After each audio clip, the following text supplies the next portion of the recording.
As you can see, my bucatini is bubbling away, 11 minutes. And what I did with my sauce is I did let it simmer. And now,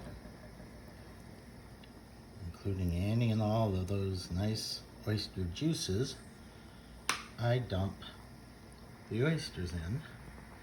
Bear with me as you see.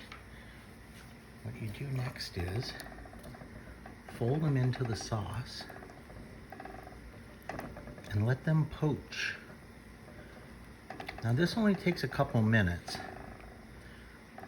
and I'm compressing some of this for the purpose of showing you, because